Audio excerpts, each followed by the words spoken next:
That's rude. I'll agree. I won't say it's rude, but I'd say it's like it should be illegal. But that's actually that kind of punishment should be death. That kind of comes back to the movie because here's what as an adult, this is what I've realized a lot of life is. Obviously, you're responsible for your own life, your own decisions, your own crap, whether you're going to be a good person or a bad person. That's on you. No one else is responsible for you. You're responsible for you. But what is our responsibility to other people? And I think that's like what this film touches on, right? So Ray's character, Andy, Ray Romano's character, Andy, he's faced with this decision. It's like he does not want his friend to die. He does not think it's the right thing. He doesn't think that he thinks his friend is making the wrong decision. He thinks he should not give up. He thinks he should keep going. He wants to give him the coach halftime speech, which was like probably one of my favorite parts of the film. It was a good time. It was a good part. But it's like, what responsibility do we have to other people? Is it just to help them do what they want to do? Is it to help them do what we believe is right in general? So it's kind of like, so I'm sure you've had situations. I know I've had situations, I've had situations where I always believed like, marriage is for life, right? So, and I really believe that. And then I've been at people's weddings and there's that part that says, will you be there for them when it gets hard and will you help this kind of marriage, sickness, poor, etc.? No, but that part when it's just the couple, but the part that's like with everyone who's here, when they ask the congregation, will you guys keep them accountable and be there? Well, I don't think these were accountable, but there's some hold their feet to the fire. Well, you basically forced them to stay married, and I always really took that to heart. You know, like to me, ceremonies have a reason. If you say you're going to do something, even if it's in a ceremony, you do it. So I've had like family whenever members, I'm at a wedding and somebody asks me that, I'm like, I came for the cake, okay? Yeah, I'm here for you, but to an extent. So I was like, I believe marriage is forever. You believe marriage is forever. That's what you're telling me in this room. Yeah, that's what you've told me in private. It's like, and then so when their marriage starts falling apart, and this happened with me, someone close to me, their marriage is falling apart. I was like, I gotta be the hey, get your head in the game, roll the sleeves up here, person. And then it was a super negative experience. Yeah, and they were like, back off. This is what I need to do. And I was like, and then so now I went to my friend Gemma got married to this really dapper, handsome fellow. Is he Brian. British? No, looks British. Does he? Yeah, I don't know what that means, but looks British. You don't know what looks British means? I don't know what looks British means. Right. He always does profile shots like the queen on the coin. I don't know Gemma very well, or like I've probably had like 2 conversations with her, but I saw the thing on social media, and as soon as I saw that, I looked up that episode of The Simpsons when Lisa gets married to that British guy, and I'm like, that's where I saw him.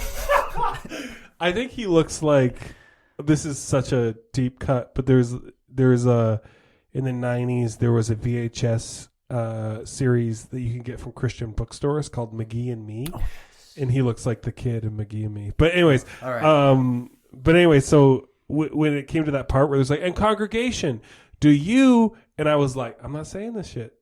You are on your own. It is not my job to keep your marriage together. It's your job. And if it falls apart, I'm not going to be like, hey, get your head in the game. I'm going to be like, break up, whatever. Yeah. And because like this marriage was your idea. Because I've done it. Because I've done that once already. Yeah. And it was like one of the worst experiences of my life. Mm-hmm. And so I'm not doing that again. And I have become as I get older, I become way more. Everyone's on their own. I'm not going to try and make you be anything or it's like. I'm not gonna. I do not hold people accountable. I do not even try. I'm doing my best. I'm doing my best. You're doing your best, and and I'll love you and I'll be there. But I'm not gonna try and make you make a decision. So like, I feel like I start out in life being like Ray, or Andy is the character at the beginning, where he's like, you can't give up. You can't do that, and he's trying. You can't give up. And I'm gonna take your medication from you and stuff like that. Right. And now I'm like Andy towards the end, where it's like, I'm mixing the drink for you. I'm like, I'll help you do whatever you want to do. Yeah. Here it is. I'm going to put these pills in this cup. I'm going to help Whatever. you commit suicide. Whatever, if that's what you want, right. I'll help you do whatever. And so that's a huge change for me. I don't know. Yeah. But I've changed. What do you think? Are you responsible? Do you feel responsible for other people? I think that if you were to ask me when I was maybe a little younger, and I'm not saying this is a maturity thing, because like things go back and then they go back this way, and like they kind of swing back and forth in life. I feel like I'm in a place right now where I feel so like you are you and I am me, and I have my little like family, like my girlfriend. We take care of each other, so I'm responsible for her. Like the furthest I'll push myself or pull myself into somebody else's territory is I might hold the door open for a lady. But not too early. Not too That's early. Rude. That is very rude. There's a 5-step maximum. Like, if you are 6 steps away, you're on your own. Okay. Yeah. Or like, basically, you know what I like to do sometimes? I just throw the door open. So if you can get in that time. Yeah. That's a great. I might adopt. And that. if I can't throw it open, then you know. Yeah. You're on your own. Then you're too far away. Yeah, you're too far away, or the door's too heavy. I feel like. You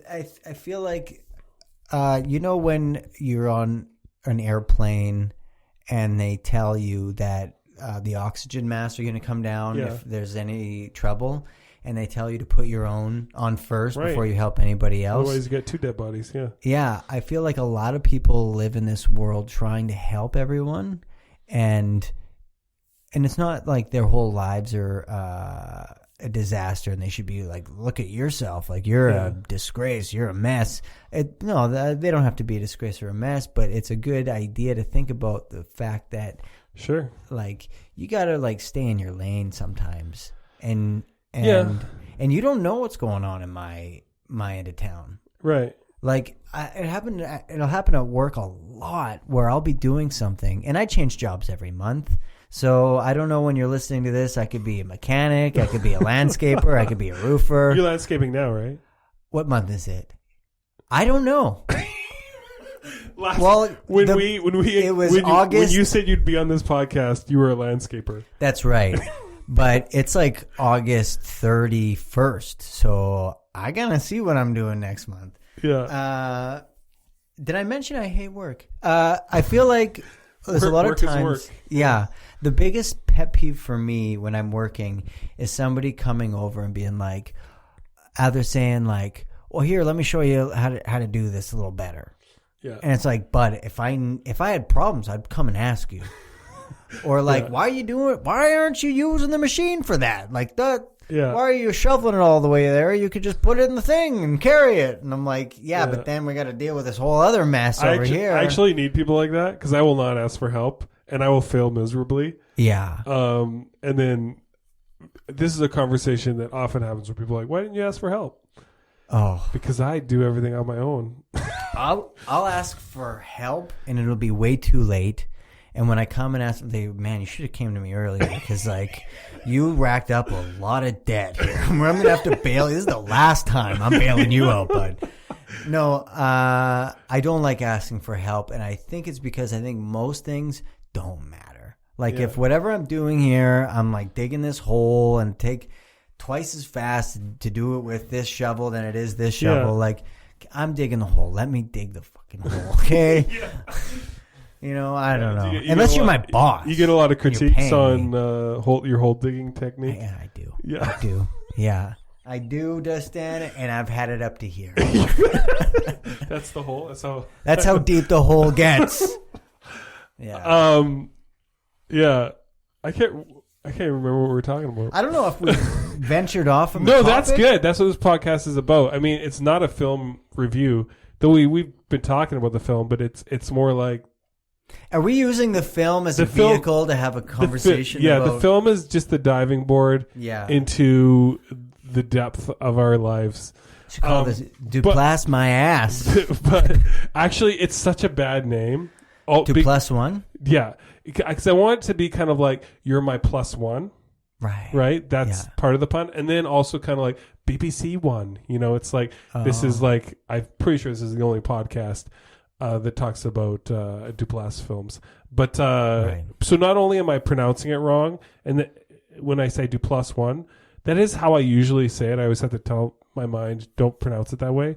That might be like my prairie accent. I don't know. But like, get away with it. Yeah. But then also do is two. Do in French. Plus one. So deux. 3. Yeah, so do plus 1 is 3. So it doesn't make, and there's only 2 of us. So really I should have like one guest and then it should be, so it just, the whole thing doesn't make sense. But I like the name anyways. But okay, so did you like the shirt thing in the film?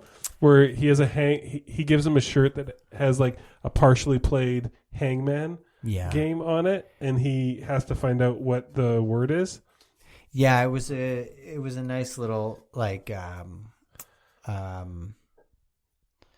because they in the film they gave each other these like games or these like quizzes. What are they called? The challenges, like puzzles.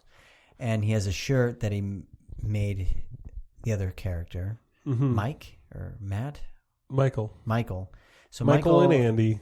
Andy made Michael a shirt, and it has a hangman. Quiz on it, and at the end of the film, I don't know if I should be spoiling it. You can or you cannot. It's up to you. I'm going to spoil it. Spoil it. Fuck you. That's why. Okay, skip ahead 45 seconds. All right. If you don't want to hear the. So I better say this real quick in 45 seconds. I don't want to wreck it. You know what? If you skipped ahead 45 seconds. You shouldn't have done that. You shouldn't have done it. Go back. Come back.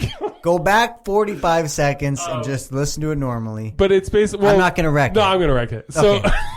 All right. Now, skip it now. Skip it now.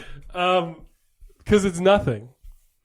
There is no answer. Yeah. And then I tried to find out, because he has 2 options. Fatty pork is one, he mentions. But there's already 1 T. So if you already had T, you would have done 2 T's. So it doesn't make sense. And then there's saute fork, he mentions as well. I'm terrible at these. And then I tried to do it. I tried to come up with it and I realized like, this is a pretty impossible puzzle. It's pretty hard. My first one I came up with is Altoy Park. Is Altoy Park an actual park? Well, I thought Altoy was a word, but it's not a word. So Altoy. And then so I was like, okay, so that one doesn't work. And then I thought, oh, motley perm, like a real messy perm, like the perm that the guys in Motley Crue would have. Yeah, they have motley perms. Yeah. But then I realized, oh, motley is Motley, not Motly. So it's not motley perm. And then I thought Betroy warm? Like a buy toy warm. Is that a toy that's buy? Yeah. But then there's no hyphen, so that didn't work. And then, probably one of my best ones I came up with was Al Toy Barn. Al's Toy Barn. Like Al's Toy Barn in Toy Story. But there's no apostrophe and there's no S. So it's just Al Toy Barn. And then I actually found one that actually worked. Artly Curs. So Artly is like, which I wasn't even sure if it was a word, but I looked it up and it is a word. Really? To do something artistically, basically. Is you do it artly. So I thought I was making up another word, but it turns out it's true. And then curs, like a cur is like a douchebag. A cur is a douchebag? C-U-R, cur. So artly curs are like, oh, those people who are artistically being douchebags. Now, when you say douchebag, like what's a synonym for cur that's not douchebag? Like a jerk? I feel like a cur was like a frat guy, but in the 1700s. Like he was like, let's see what's under that dress. Like let's see those. Well, I haven't seen your girdle yet. Yeah. Oh, he's just a cur. Yeah. Right. Yeah. What a cur. What a cur. Because there's also a like if you're a guy that gets a lot of women, you'd be a cad.